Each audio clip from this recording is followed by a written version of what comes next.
बीरनपुर की आग से साजा की सीढ़ी, विधायक तक का सफर। छत्तीसगढ़ के बेमेतरा जिले का बीरनपुर गांव कभी हरे भरे खेतों और सौहार्दपूर्ण रिश्तों का प्रतीक माना जाता था। हिंदू मुस्लिम परिवारों के बीच शादियां, त्योहार और रोजमर्रा की जिंदगी एक साथ बुनी जाती थी। लेकिन अप्रैल 2023 की वो शाम ने सब कुछ उलट पुलट कर दिया। एक छोटी सी झड़प ने आग लगा दी, जो न सिर्फ 3 जिंदगियां ले गई बल्कि पूरे राज्य की राजनीति को हिला कर रख दिया। यह कहानी है उस आग की जो एक पिता के दर्द से शुरू होकर विधानसभा की सीट तक पहुंच गई। एक ऐसा सफर जहां न्याय की मांग, सियासी रणनीति और वोट की राजनीति आपस में उलझ गई। कहानी की शुरुआत होती है एक साइकिल की टक्कर और खून की होली से। 8 अप्रैल 2023 शाम के 4 बज रहे थे। बीरनपुर के सरकारी स्कूल से लौट रहे रामू चौहान, जिसका उम्र 20 वर्ष है, और सलीम खान, उसका उम्र भी 20 वर्ष की है, दोनों साइकिलें आपस में टकरा जाती हैं। रामू का हाथ टूट जाता है, गुस्सा भड़क उठता है। दोनों के परिवारों के लोग इकट्ठा हो गए। पहले तो धक्का मुक्की, लेकिन रात ढलते ढलते चाकू चमकने लगते हैं। रामू की जान चली जाती है। उसके शव के पास खून की धार बह रही थी और गांव की हवा में नफरत की गंध घुलने लगी थी। अगले दिन 9 अप्रैल को विश्व हिंदू परिषद, वीएचपी और बजरंग दल ने बेमेतरा बंद का ऐलान किया। न्याय दो, हत्यारों को फांसी दो के नारों से सड़कें गूंज उठी थी। रायपुर तक बंद का असर फैला। दुकानें बंद, बसें रुकी, भीड़ बेकाबू हो गई थी। सलीम के घर पर हमला हुआ, पेट्रोल बम फेंके गए, आग लग गई, लपटें आसमान छूने लगीं। भागते हुए सलीम के चाचा असलम खान और चाची शबीना आग की चपेट में आ गए और अचानक से उनकी चीखें दब गई। कुल 3 मौतें। रामू जो हिंदू था, असलम और शबीना मुस्लिम थे। इस पूरे घटना में 14 लोग गिरफ्तार हुए, लेकिन गांव का भाईचारा टूट गया था। पुलिस ने धारा 302 यानी हत्या और 153A सांप्रदायिक नफरत फैलाने का इसके तहत केस दर्ज किया।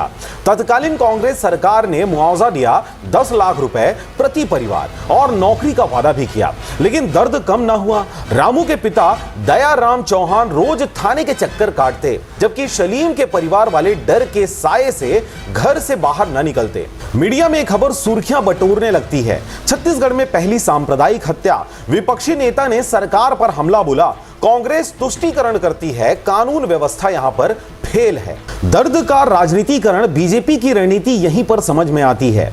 यह घटना चुनावी साल में घटी, जब नवंबर 2023 में छत्तीसगढ़ विधानसभा चुनाव होने को थे। कांग्रेस सत्ता में थी, भूपेश बघेल मुख्यमंत्री रहे। बीजेपी को मौका मिल गया, उन्होंने इसे हिंदुत्व का मुद्दा बना लिया। बीरनपुर बेमेतरा जिले में है, जो साजा विधानसभा क्षेत्र यानी SC आरक्षित क्षेत्र है, इसी के अंतर्गत आता है। साजा से सटे बेमेतरा सामान्य सीट है। बीजेपी ने फैसला लिया, घटना के शिकार परिवार को टिकट देकर वोट बटोरेंगे। 10 अक्टूबर 2023 को बीजेपी ने उम्मीदवारों का लिस्ट जारी किया। साजा से तत्कालीन मंत्री रहे रविंद्र चौबे, जो कांग्रेस से हैं, उनके खिलाफ ईश्वर साहू को, वही ईश्वर साहू जिनका बेटा भुवनेश्वर साहू, जिसका उम्र 22 वर्ष था, बीरनपुर हिंसा में मारा गया था। कुछ रिपोर्ट में रामू चौहान का नाम भुवनेश्वर साहू के रूप में उल्लेखित है, लेकिन मूल घटना में रामू प्रमुख था। भुवनेश्वर भी हिंसा में शिकार हुआ। इस दौरान आपको यह बताएं कि ईश्वर साहू एक साधारण किसान रहे, जिनका राजनीति से दूर दूर तक कोई वास्ता नहीं था, लेकिन बीजेपी ने उन्हें पीड़ित पिता का चेहरा बनाया और हम न्याय दिलाएंगे कहकर पार्टी में उन्हें टिकट दिया गया। ईश्वर के अलावा बीजेपी ने कवर्धा यानी कबीरधाम से विजय शर्मा को टिकट दिया, जो 2021 की सांप्रदायिक हिंसा के आरोपी थे। यह हिंदुत्व की जोड़ी थी, एक पीड़ित एक आरोपी। मुख्यमंत्री बघेल ने कहा, सांप्रदायिकता छत्तीसगढ़ का मुद्दा नहीं बनेगी, लेकिन बीजेपी नेता धर्मलाल कौशिक ने पलटवार किया, हम पीड़ितों का साथ देंगे। कांग्रेस ने तुष्टीकरण किया है। राजनीतिक पर्यवेक्षकों का मानना था कि बीजेपी उत्तरी मैदानी इलाकों में यानी बेमेतरा दुर्ग बेल्ट में हिंदुत्व का नैरेटिव सेट कर रही थी। साहू समुदाय यानी ओबीसी 12% आबादी के साथ यहां पर निवास करती है। इन्हें ही निशाना बनाया गया था, क्योंकि भुवनेश्वर साहू इसी समुदाय से आते थे। इस दौरान चुनाव का मैदान किस प्रकार से तैयार किया गया, वादों और आरोपों की जंग किस प्रकार से शुरू हुई। नवंबर 2023 में 2 चरणों में मतदान हुआ। साजा और बेमेतरा में वोटिंग 17 नवंबर को होने थे। बीजेपी ने ईश्वर के नाम पर प्रचार किया, बेटी की हत्या का बदला लो, कांग्रेस को सबक सिखाओ।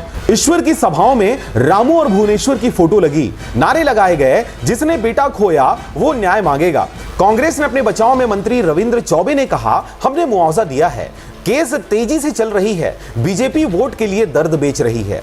बेमेतरा सीट पर बीजेपी के दीपेश साहू और कांग्रेस के आशीष कुमार छाबड़ा आमने सामने थे। 2018 में छाबड़ा ने 25,131 वोटों से जीत हासिल की थी, लेकिन 2023 में हवा बदली। बीरनपुर घटना ने स्थानीय असंतोष बढ़ाया। साहू समुदाय और हिंदू वोटर नाराज थे। बीजेपी ने मोदी की गारंटी का नारा दिया, किसानों को मुफ्त बिजली, नक्सलवाद पर सख्ती। कांग्रेस ने कर्ज माफी का जिक्र किया, लेकिन सांप्रदायिक ध्रुवीकरण ने काम बिगाड़ दिया। अंत में नतीजों की बात करें तो जीत की मिठास, दर्द का कड़वा सच। 3 दिसंबर 2023 को रिजल्ट आया। बीजेपी ने राज्य में 54 सीटें जीतकर सत्ता हासिल कर ली थी।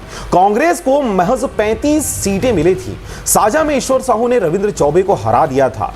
वोट मार्जिन लगभग 10,000, यानी सटीक आंकड़ों की बात करें तो ईश्वर साहू को 78,000 से भी ज्यादा वोटें मिली थी। वहीं रविंद्र चौबे को 68,000 प्लस वोट मिले थे। बाप बेटे की कुर्बानी ने बीजेपी को वोट दिलाए। बेमेतरा में दीपेश साहू ने आशीष छाबड़ा को 9,134 वोटों से हरा दिया। कुल वोटों की अगर बात करें तो 2,46,863 वोट यहां पर पड़े और मतदान का प्रतिशत लगभग 80% के आसपास रहा।